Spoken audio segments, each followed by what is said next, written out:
नमस्कार दोस्तों, स्वागत है आपका आज के मुख्य समाचार में, जिसमें सबसे पहली और बड़ी खबर में आपको बताएंगे कि इस्लामाबाद में अब बिना घुसे तबाही मचा सकता है ब्रह्मोस मिसाइल से लैस सुखोई, डरते हैं पाकिस्तानी राष्ट्रपति। दूसरी बड़ी खबर में जिक्र होगा कि जम्मू कश्मीर बांदीपुरा में आतंकी ठिकानों को सुरक्षा बलों ने घेरा, मुठभेड़ में 2 दहशतगर्द ढेर। तीसरी बड़ी खबर में जिक्र होगा यूक्रेन वार का, भारतीय दूतावास फिर कीव से कामकाज करेगा शुरू और अस्थायी तौर पर पोलैंड से हो रहा था संचालन। चौथी बड़ी खबर में जिक्र फिर से जम्मू कश्मीर का, बांदीपुरा में ट्रैक हुई आतंकी मूवमेंट, खुफिया एजेंसी ने जारी किया सुरक्षा बलों को हमले का अलर्ट। और पांचवी बड़ी खबर में आपको बताएंगे कि गृह मंत्रालय ने यात्रा की सुरक्षा समीक्षा को लेकर बुलाई हाई लेवल मीटिंग। अमरनाथ यात्रा से जुड़ी बड़ी खबर, ड्रोन हमले की संभावना पर जताई विशेष चिंता। दोस्तों, हर एक खबर की गहराई में आपको जाएंगे, लेकिन उससे पहले अगर आपको भी देश की सेना और पीएम मोदी पर पूरा भरोसा है और अगर आप भी ऐसा मानते हैं कि मोदी है तो हर जीत मुमकिन है, तो आप अभी इस वीडियो को लाइक कीजिए। चैनल पर नए हैं तो लाल बटन को दबा के चैनल को सब्सक्राइब कीजिए और घंटी बजाकर कमेंट में लिखिए जय हिंद। दोस्तों, रुक करते हैं सबसे पहली और बड़ी खबर की तरफ। इस्लामाबाद में अब बिना घुसे तबाही मचा सकता है ब्रह्मोस मिसाइल से लैस सुखोई, डरते हैं पाकिस्तानी राष्ट्रपति। जी हां दोस्तों, आपको बता दें कि वायुसेना ने गुरुवार को पाकिस्तान और चीन के खिलाफ अपनी लंबी दूरी तक मार करने वाली क्षमता में जोरदार इजाफा किया है। भारत ने सुखोई 30 MKI लड़ाकू विमान से ब्रह्मोस सुपरसोनिक क्रूज मिसाइल के अपग्रेड वर्जन का बंगाल की खाड़ी में सफल परीक्षण किया और ये नई मिसाइल पहले के 290 किलोमीटर की अपेक्षा में 450 किलोमीटर तक मार कर सकती है। ये वही ब्रह्मोस क्रूज मिसाइल है जिससे पाकिस्तानी राष्ट्रपति आरिफ अलवी डरते हैं और उन्होंने पिछले दिनों खुलकर अपने इस डर को जाहिर किया था। भारत का सुखोई फाइटर जेट बिना हवा में ईंधन भरे 1500 किलोमीटर तक मार कर सकता है और इस नई ब्रह्मोस मिसाइल से लैस होने पर यह फाइटर जेट करीब 2000 किलोमीटर तक मार कर सकता है और इस तरह से अब भारतीय वायुसेना के पास जमीन और समुद्र में लंबी दूरी तक मार करने की क्षमता हासिल हो गई है। दोस्तों, रुक करते हैं अगली बड़ी खबर की तरफ।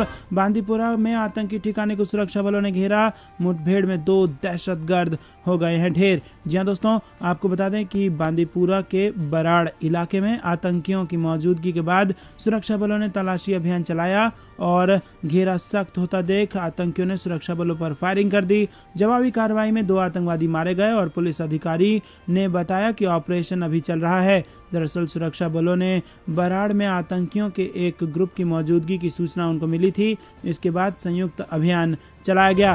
दोस्तों, रुक करते हैं अगली बड़ी खबर की तरफ, जो कि यूक्रेन वॉर से जुड़ी आ रही है। भारतीय दूतावास फिर कीव से कामकाज करेगा शुरू, अस्थायी तौर पर पोलैंड से हो रहा था अस्थायी संचालन। जी हां दोस्तों, आपको बता दें कि रूस और यूक्रेन के युद्ध के बीच यूक्रेन की राजधानी कीव में भारतीय दूतावास का काम रोकना पड़ा था, लेकिन अब फिर से भारतीय दूतावास यूक्रेन की राजधानी कीव में अपना कामकाज शुरू करेगा। इस बीच भारतीय दूतावास 13 मार्च से अस्थायी तौर पर पोलैंड की राजधानी वॉर्सो से काम कर रहा था।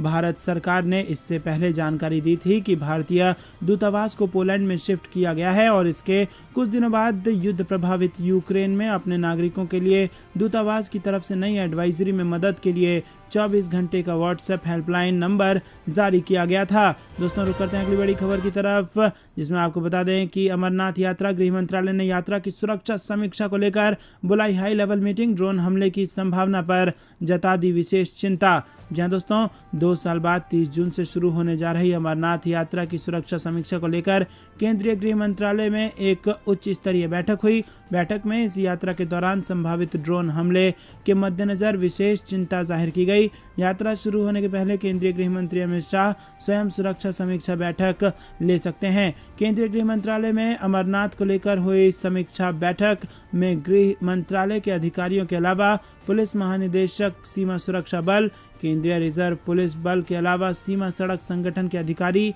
और सैन्य अधिकारियों के अलावा BSNL के अधिकारी भी शामिल हुए। बैठक की अध्यक्षता केंद्रीय गृह सचिव अजय कुमार भल्ला ने की और इसके पहले केंद्रीय गृह सचिव ने इस बाबत समीक्षा बैठक 15 अप्रैल को कश्मीर में की थी। उसके बाद बीते 11 मई को अमरनाथ यात्रा को लेकर सुरक्षा समीक्षा बैठक जम्मू कश्मीर के उपराज्यपाल मनोज सिन्हा ने कश्मीर में ली थी। दोस्तों, रुक करते हैं अगली बड़ी खबर की तरफ।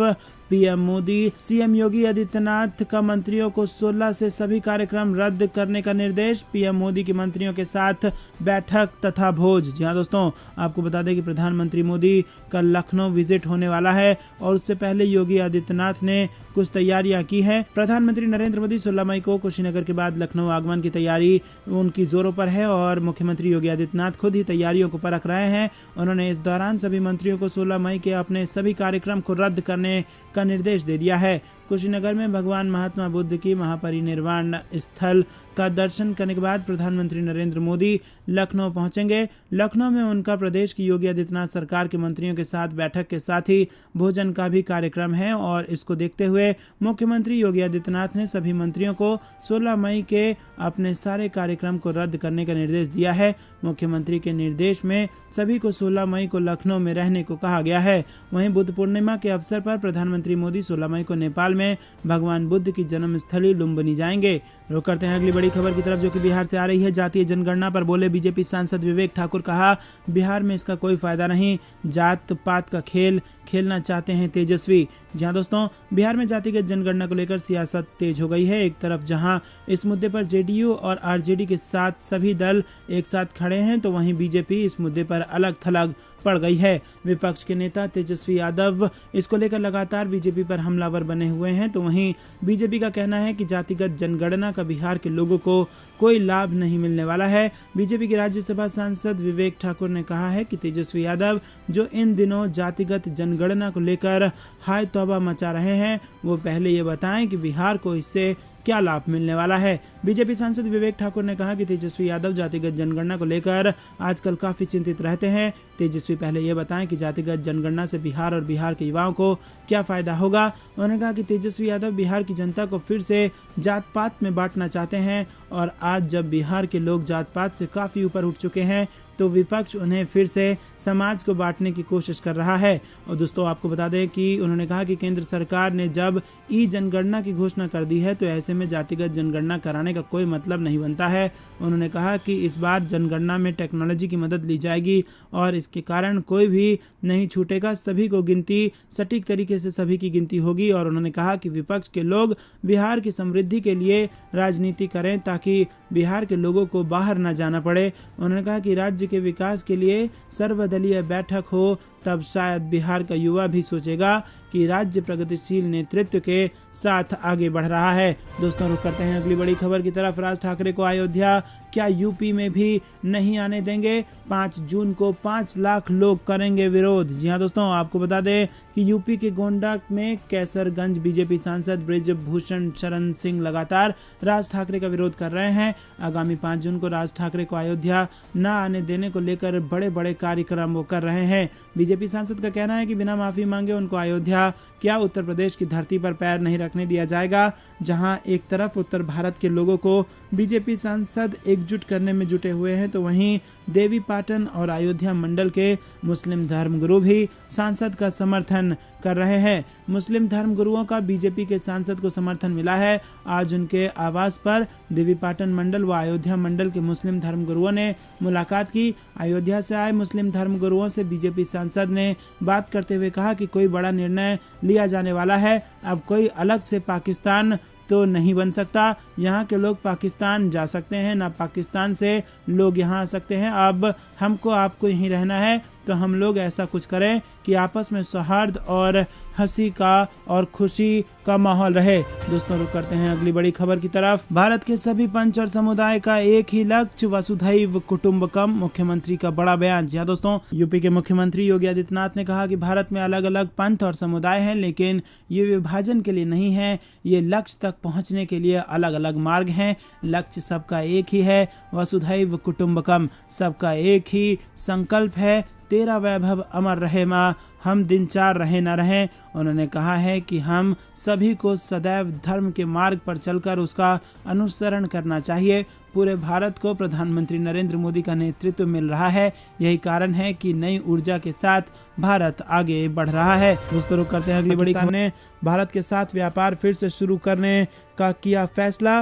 राजनयिक संबंध भी क्या होंगे बहाल, ये इस वक्त की बड़ी खबर। जी हाँ दोस्तों, नए प्रधानमंत्री शहबाज शरीफ के नेतृत्व वाली पाकिस्तानी सरकार ने भारत के साथ व्यापार फिर से शुरू करने का फैसला किया है और इस काम के लिए एक व्यापार मंत्री नामित किया है। हालांकि इस फैसले को देश की गंभीर आर्थिक स्थिति के लिहाज से एक बड़े डेवलपमेंट के रूप में देखा जा रहा है, लेकिन इसे इस्लामाबाद द्वारा एक बड़े समझौते और 5 अगस्त 2019 के बाद भारत के खिलाफ अपने पिछले रुख से पीछे हटने के रूप में भी देखा जा रहा है। कैबिनेट बैठक में शहबाज शरीफ की अध्यक्षता में फैसला लिया गया कि पाकिस्तान भारत के साथ व्यापार को फिर से खोलने और नई दिल्ली में पाकिस्तान उच्चायोग में पाकिस्तान पीपुल्स पार्टी के कमर जमर कैरा को व्यापार मंत्री के रूप में काम के लिए नियुक्त करने की दिशा में काम करेगा। रुक करते हैं अगली बड़ी खबर की तरफ।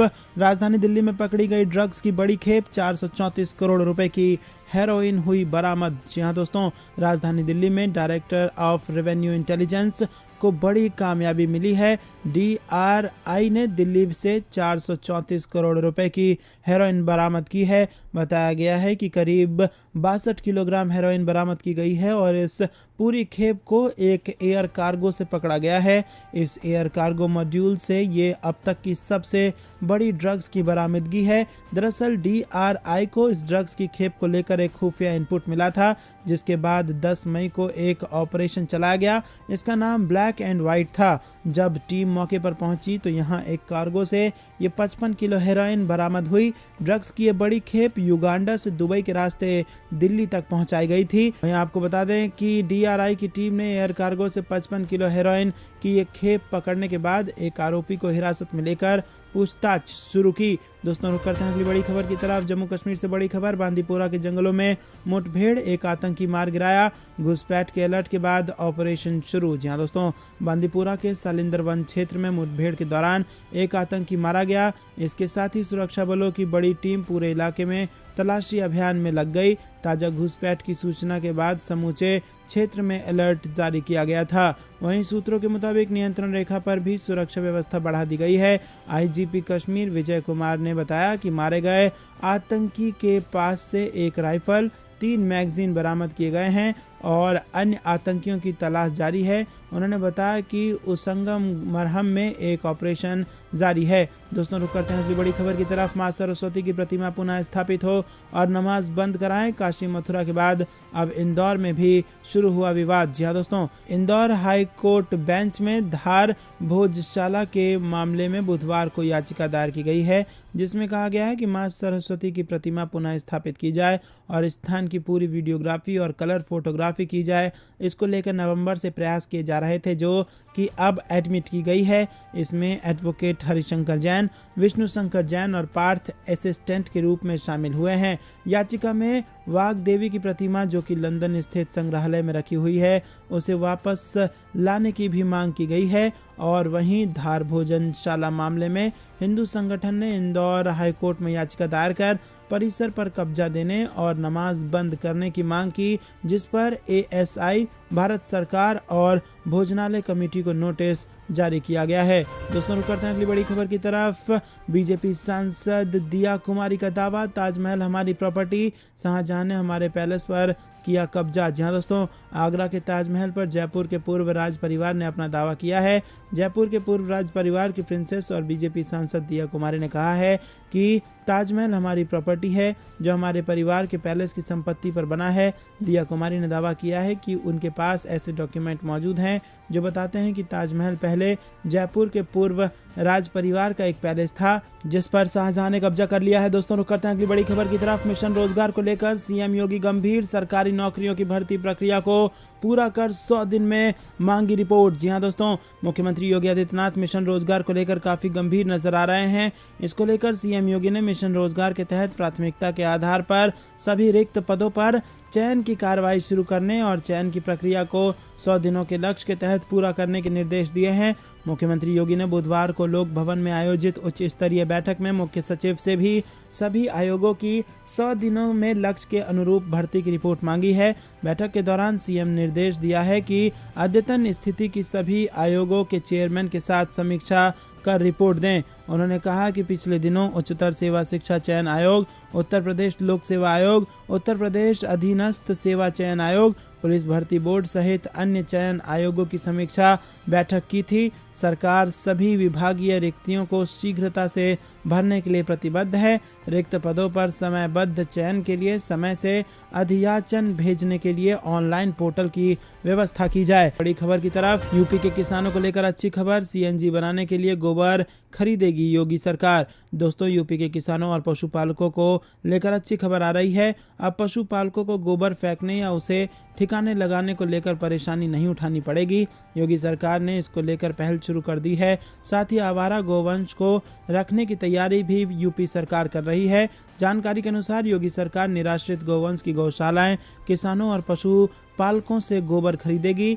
यूपी सरकार गोबर खरीदकर सीएनजी बनाने वाली कंपनी को बेचेगी। सूत्रों से मिली जानकारी के अनुसार योगी सरकार किसानों से 1.5 रुपए किलो की दर से गोबर खरीदेगी और इससे किसानों पशुपालकों को बड़ा फायदा होगा। विधानसभा चुनाव से पहले विपक्ष ने आवारा पशुओं का बड़ा मुद्दा बनाया था।